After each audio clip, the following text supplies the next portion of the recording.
सोबत असेल जाणीव। रोखोक बातम्यांसाठी पाहत राहा जाणीव मराठी। होऊ द्या जाणीव। लाईक करा, शेअर करा आणि सबस्क्राईब करा आपल्या हक्काचे चॅनल जाणीव मराठी।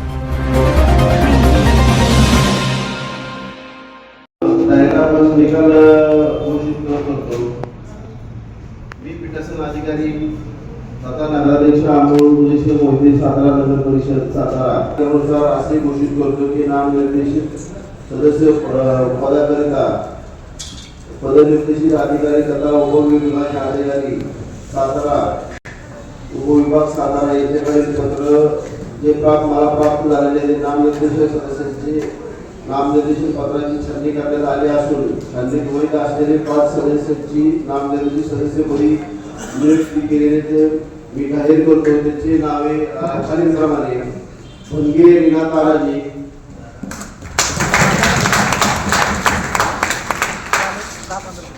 माळवदे शंकर रामचंद्र, भंडारी सुनील कुमार मोहनलाल, पवार रवींद्र मारुती, चव्हाण पंकज प्रदीप। माझ्या घरातले संबंध इथं म्हणजे संदीप भाऊ कुडाकर असो, युवराज भाऊ बोरकर असो, माझा किंवा गणेश जावडीकर असो, यांनी मला पहिल्यापासून म्हणजे युवराज बोरकर तर माझा जीवलग मित्रच आहे पहिल्यापासून, आणि संदीप भाऊ तर मला नेहमी साथ देतात। गणेश जावडीकर मला कधी मी मला कुठल्याही गोष्टीत मला फोन करतात, मी मदतीला येतो। आज माझा सत्कार ठेवला आहे। युवराज बोरकरनी मला कारण आमंत्रण दिलं होतं, रवी तू आला पाहिजे, नाही आलं तर आपली दोस्ती तुटेल। युवराज बोरकरचा शब्द मी कधी डावलत नाही, का तर त्यांनी माझ्यासाठी नगरपालिकेला खरंच लय प्रामाणिकपणे लय मदत केली। म्हणजे सीट निवडून आणल्यात, काही लोक असतात त्यांच्यासाठी त्यांनी ते उत्तरासाठी आज त्यांनी मला मदत केली, त्यांचे मी उपकार आयुष्यभर विसरलेला आहे। संदीप भाऊ कुडाळकर आहे, त्यांनी एक शिवेंद्रराजेचं गणेश जावडीकर आमचे शिवेंद्रराजेचं म्हणजे मैत्री संबंध आहे आमचे सगळे, आणि कार्यकर्ते सच्चे कार्यकर्ते त्यांचे मी उपकार विसरलेला आहे। त्यांनी मला कधी मी म्हणजे माझं घरच आहे, गणेश जावडीकरच्या घरी मी हक्कानी चहा पितो, संदीप भाऊ कुडाळकरच्या घरी मी हक्कानी चहा पितो, युवराज भाऊ आपला कधीतरी मला बाहेर योग्य जातो तिथं भेटतो, ते काय माझ्या घरातच संपत आहे। तर त्यांनी मला कधी बी काम सांगावं 24 तास, म्हणजे काय असेल पेंटिंग काम असो किंवा काय असो, म्हणजे कुठलंही काम असो, स्वच्छता आरोग्य हेच कामं लागतात लोकांना, दुसरी काय कामं लागतात। यासाठी मी सदैव प्रयत्न केला। माझे दैवत श्रीमंत छत्रपती शिवेंद्रसिंह राजे भोसले त्यांच्या प्रेमाखातर गणेश जावडीकरला माझा स्वभाव चांगला माहिती आहे, मी कधी फोन त्याचा डावलत नाही। किंवा एखाद्याला कोणाला स्कीमा पाहिजे असेल कुठल्या म्हणजे दवाखान्यातर्फे म्हणजे ज्येष्ठ नागरिकाला आरोग्य सुविधा काय, आमचे भारतीय जनता पार्टीचे युवराज बोरकर म्हणजे ते नेहमीच सहकार्य करतात, त्यांना मी फोन करा किंवा मला बी फोन करा, सदैव आम्ही मदतीला येणार आणि मी तुमचे उपकार आयुष्यभर विसरलेला नाही एवढं मी शब्द देतो, आणि मी 24 तास तुमच्या बरोबर आहे, काळजी करू नका। राजे भोसले यांनी सभा मंडप असो, पाण्याची टाकी असो, मला वाटतं नाना आणि गोटाट काकाला माहिती आहे स्टोरी सगळी, की म्हणजे एवढं बाळासाहेबांनी म्हणजे आधी पाणी मग लोक वर्गणी ही स्कीम त्या काळात अजितदादा उपमुख्यमंत्री असताना राबवली होती। ही स्कीम महाराष्ट्रात कुठंच नव्हती, पहिली स्कीम होती 24/7ची। पण जशी जशी लोकसंख्या वाढत गेली तसं तसं पाण्याचा प्रॉब्लेम वाढत आला। तेव्हा साई सोसायटी छोटी होती, गोरीबाग छोटी होती, त्यात पाणी मुबलक आपल्याला भेटत होतं, मला वाटतं दादा जाधव त्या कारकिर्दीत असताना हो येतो। त्याच्यानंतर लोकसंख्या वाढत गेली, त्यानंतर स्वतः श्रीमंत छत्रपती शिवेंद्रसिंह राजे भोसले असो, फिरोजभाई पठार असो, अजून एक 34 कोटीची स्कीम आहे, ती 34 कोटीची स्कीम आली, त्या लोकसंख्येप्रमाणे ही स्कीम चालू होणार आहे। पोटाट काका त्या मला वाटतं वॉटर सप्लायमध्ये मला वाटतं सारखे असतात, म्हणजे त्याला ते तुम्हाला सगळी स्टोरी सांगेल।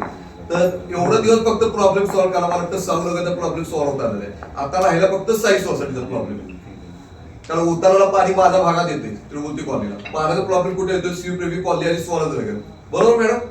तुम्ही तिकडे असतात, तुमचा फोन मला सारखा असतो स्वराज नगर। मी तुम्हाला काय म्हटलं, पाणी जे उतरलं एका लाईनीत येते त्रिमूर्ती कॉलनी, आपण तिथे वॉल बसवला होता स्वराज नगरचा कोपऱ्यावर, पण ते काय होतं चुकून त्या प्लंबर कडून वॉल थोडासा लूज राहायला जातो, ते पाणी जातोय घोंगार। तरी मी स्वतः माझी त्रिमूर्ती कॉलेज जरी हक्काची असली तरी मी काय सांगितले तिथं अकबर असू किंवा सचिन तिसर की मला 2 दिवसातून एकदा पाणी दे, आठवड्यातून 2दा दिलं चालते, पाणी पूर्ण दे। साई पायली आणि विश्वकर्मा ज्याला भेटत नाही त्यांना किंवा शिवप्रेमी कॉलनी, माझा भागाला पाण्याचा काही प्रॉब्लेम येत नाही। फक्त प्रत्येकाने ज्या त्या हिशोबाने कॉलनी प्रमाणे आपलं ठरवायचं, म्हणजे कसं त्रिमूर्ती कॉलनी असो किंवा व्यंकटेश गार्डन असो, तिथं पाणी 24 तास देण्यापेक्षा 2 दिवसातून एकदा घ्यायला काही हरकत नाही। पाणी ज्या डोंगराकडे पाणी येत नाही त्याला पाणी 24 तास भेटू द्या, ही माझी इच्छा आहे, कारण त्यांनी काय कष्ट केले मी स्वतः डोळ्याने बघितले, बरोबर? ही सगळी गॅग होती नाना चव्हाणी बरोबर आपले ताराराव साहेब होते, एक आमचे मोठे साहेब होते ते एक्सपायर झाले. त्या साहेबांनी या स्कीमसाठी काय केलं कष्ट मला माहिती असो, तो विषय बाजूला काढून फिरोजभाई पटेलनी आता ते स्वतः मेहरबान आहे, 34 कोटीची स्कीम होईल. मला वाटतं या 2-3 महिन्यात हा प्रॉब्लेम सॉल्व्ह होणार आहे. असंच साई सोसायटीने कायमस्वरूपी मंत्री महोदय श्रीमंत छत्रपती शिवेंद्रराजेवर प्रेम ठेवावं एवढीच माझी इच्छा आहे. बाकी काय नाही, मी फक्त मतासाठी येतो इथं. मतासाठी येतो म्हणजे कामं बी करायला येतो, तसं काय नाही. मला हक्काने सांगा, बिबट्या असो काय असो, हक्काने मला फोन तर प्रियांका ताईचा आमचा फोन असतो सारखा, रवी दादा असं झाले, मी हक्काने येतो. रात्री 2 असो 3 वाजता कधी मी मला हाक मारा. म्हणजे जरी भाई आपला जाईल, पुलमताई आपलं आहे, पुलमताई लेडीज असल्यामुळे त्याला मर्यादा येतात, तरी समजा वाटलं तिला सांगायला तर मला सांगा, मी तर हक्काने येणार आहे. काळजी करा. असंच फक्त प्रेम शिवेंद्रराजे राव आणि माझा सत्कार घेतल्याबद्दल मी सगळ्या साई सोसायटीचा आभार व्यक्त करतो. नाना चव्हाण असो, गोटाट काका, घारे साहेब, ते आमचे प्रसाद सिंधे लिंबाळकर सर, यांचं मनापासून आभार मानतो. माझा फोन नंबर मला वाटतं इथं 70% लोकांकडे आहे. काय वाटलं बिंदास मला 24 तास कॉल करा. फक्त माझी एकच इच्छा असते की ज्या मंत्री महोदयांनी एवढं मोठी विकास कामं राबवले आणि त्यांनी मला स्वतः मला या पदावर नेमलंय, आता त्या पदावर मला जागलंच पाहिजे. त्याला पर्याय नाही, फक्त माझा इलाका गोळीबारचा अर्धा तुकडा आलेला आहे, त्यामुळे मला तेवढाच तुकडा फक्त जागला पाहिजे. बाकीचे तुकडे फिरोजभाई आणि पुलमताई हे मनापासून तुम्हाला सहकार्य करा, तसं काळजी करू नका. एवढंच बोलतोय, बाकी काय. सहजीवन सोसायटीचे म्हणजे अध्यक्ष म्हणजे नगरसेवक विक्रमी नगरसेवक प्रभाग 19 सुशांत महाजन यांनी बोलवलंय, त्यांचे मी आभार व्यक्त करतो. आणि मुळात माझ्यावरती जी जबाबदारी दिली आहे, पहिल्यांदा मी आदरणीय मंत्री महोदय श्रीमंत छत्रपती शिवेंद्रराजे भोसले यांचे आभार मानतो. आणि माझे म्हणजे ज्यांनी माझ्यासाठी कष्ट केले, 7 तास माझ्यासाठी थांबले, ते अविनाश कदम आणि माझे लहान बंधू बाळासाहेब खंदारे यांचे मी आयुष्यभर उपकार विसरला नाही. आणि शेखर गोरे पाटील त्यांचं तरी काय विसरलं नाही, कारण त्यांनी माझ्यासाठी मोठा त्याग केला आहे. आणि माझे लहान बंधू बाळासाहेब खंदारे असो किंवा माझ्यासाठी त्यांनी वेळ काढला, 8 तास माझ्यासाठी फॉर्म भरण्यासाठी म्हणजे कागदपत्र सबमिट करण्यासाठी, त्या अविनाश कदम काकांचे मी उपकार आयुष्यभर विसरला आहे. त्यांनी कधीही माझ्याकडे जबाबदारी द्यावी, नगरपालिकेची असो किंवा 16, 17, 18, 19 असो, कुठेही म्हणजे समजा आपल्या शिवेंद्रराजे गटासाठी कुठेही मला लढायचं म्हटलं तरी मी लढू शकतो, एवढी ताकद माझ्यात आहे.